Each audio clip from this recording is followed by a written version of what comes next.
հայտնելու հարց ու հեռուստադիտողը հայ այդ ուղիղ եթերով թեկուզ նայող մարդիկ պետք է դա դիտան, օրինակ Արսեն Թորոսյանին կամ Լևոն Քոչարյանին, որ իրենք ստիպված են լինում լսել այն, ինչը չպետք է լսեն խորհրդարանական երկրի ամբիոնից, հա, ասեն ժողովի։ Նախ եւ առաջ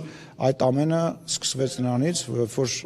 ձեր նշած մարդը Քոչարյանի փոքր տղան որոշեց սեռական բնույթի հայհոյանքներ հնչեցնել ազգային ժողովի դահլիճում, չնայած նրան, որ այնտեղ կային կանգնած կանայք, կան հղի պատգամավորներ ունենք, մենք հղի կանայք ունենք, պատգամավորներ ունենք, եւ եթե կա վերջացնեմ, հա, եւ հնչեցրեց սեռական բնույթի հայհոյանքներ։ Դրանի պատասխան ասվել է, որ այն ամեն ինչ որ հնչեցվել է, վերաբերելի է նաև ձեզ եւ դա ձեզ է վերաբերվում, եթե դուք նման բան եք ձեզ թույլ տալիս։ Ինչ վերաբերում է քաղաքացիներին, ես կարծում եմ քաղաքացիները իրենց գնահատականը կտան եւ ես ձեզ վստահեցնում եմ նաև քաղաքական գնահատականը չի դադարելու այս դահլիճում հնչել եւ այն ինչ որ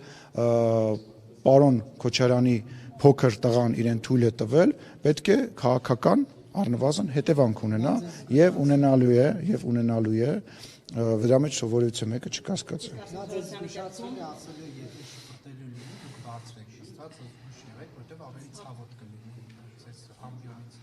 Գիտեք, այստեղ խնդիրը ինչու՞մն է կայանում, պետք է հասկանանք ով է նա։ Բացի հայտնի երգչուհու ամուսին լինելու եւ մարդասպան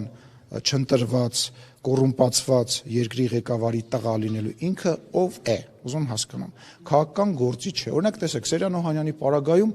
այդ մարդը ունի ինչ-որ ռազմական անցած ուղի, հա, Արծվիկ Մինասյանի պարագայում քաղաքական գործիչ է, որը ունի մեծ անցած ճանապարհ։ Ով է նա։ Ոչ մեկ, նա ոչ մեկ է։ Նա, ասեցի, հայտնի երգչու ամուսին է, իր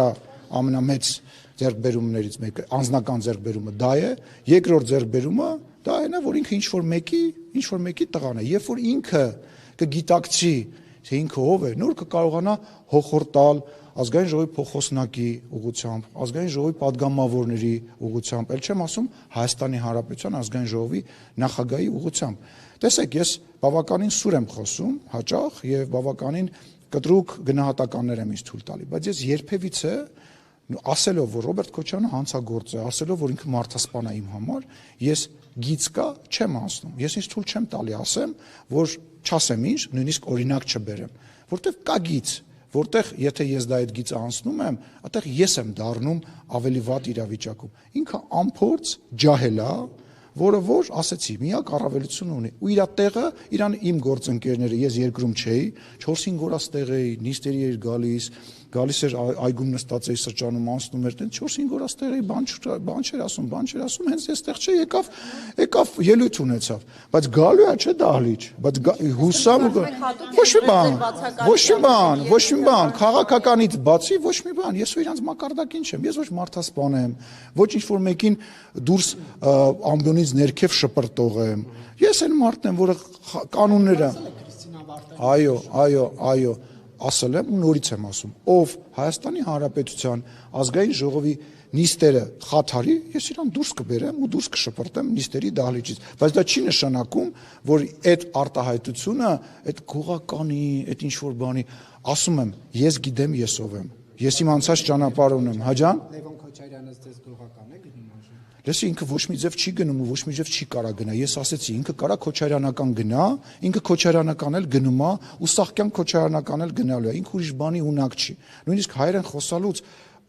խնդիր ունի այդ մարդը, ինչ ունեմ ես իր հետ խոսալու։ Ասում եք գծեր կան, որ չեմ անցնում, բայց դուք մի այնպեսի գիծ եք անցել։ Օրինակ թքել եք քաղաքացու, դրանից այն կողմ էլ ինչ պետք է լինի։ Ես ներողություն եմ խնդրում, նախ ես չեմ հասկանում, ձեզ թվում է, որ դուք ամեն անգամ էդի որ ասում եք, ես դες պետք է ամեն անգամ նույն ֆրազը կրկնեմ։ Ես այդ մարդուց ներողություն եմ խնդրել հրապարակային։ Ես դա արել եմ տարիներ շարունակ իմ նկատմամբ ատելության եւ հարձակումների, վիրավորանքների իմ ընտանիքի անդամի ներկայությամբ ինձ վիրավորելու ընթառաջ։ Ու այն անեկդոտը ես իզուր չպատմեցի, երբ որ Լևոն Քոչարյանը այդտեղ գլուխ էր գովում ու դեմքի մկաններով էր խաղում հորը նմանակելով, որ ինքը սաղկյանք արդարանալու է եւ իր նկատմամբ այդ ամեն ինչը նրա պատճառով է, որ ինքը այն մարդու տղան է, որը որ ինքը կա։ Ես իմ արածի համար ներողություն եմ խնդրել։ Ես անցել եմ ճանապարհ, ես դրա մասին խոսում եմ բացեբաց, ես դրա հետ կապված խնդիր չունեմ։ Դե որ լսեք, երբ որ ես քաղաքական գործունեությամբ էի զբաղվում, շատ ու շատ մականունավորներ կային այս շենքում։ Շատ ու շատ։ Նույնիսկ այդ ժամանակահատվածում մենք ելույթների մեջ, գրառումների մեջ այդ մականունները, բաները չէինք օգտագործում։ Էլ չեմ ասում, ասենք հրապարակային լկտիանալ, իսկ ինքը լկտիացել է, իսկ դրա պատասխանը լինելու է միանշանակ, եւ ոչ միայն իրան եւ մնացած են բոլորին, ովքեր իրանց նման թույլ կտան։ Չէ, ասում եմ, որ ազգային ժողովի նիստերի դահլիճում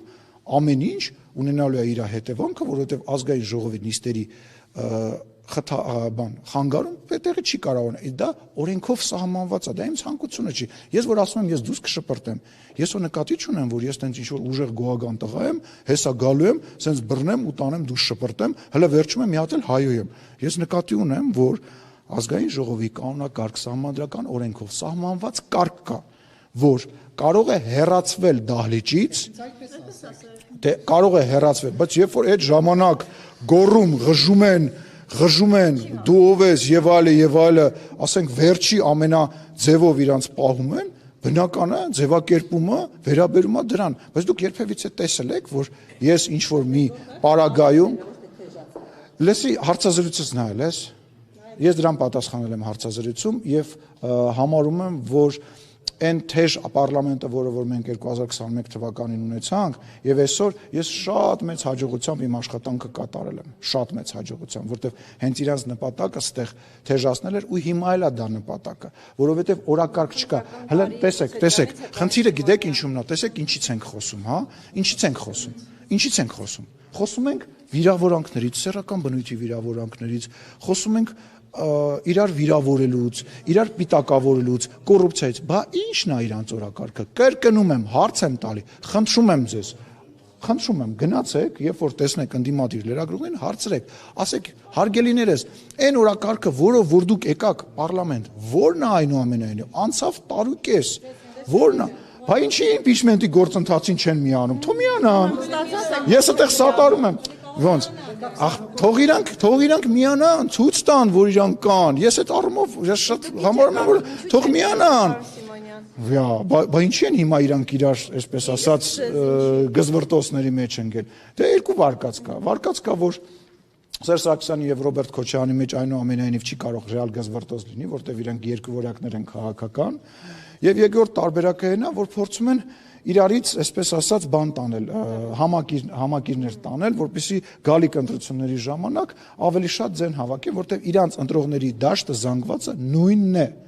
Եվ էս է պատճառը։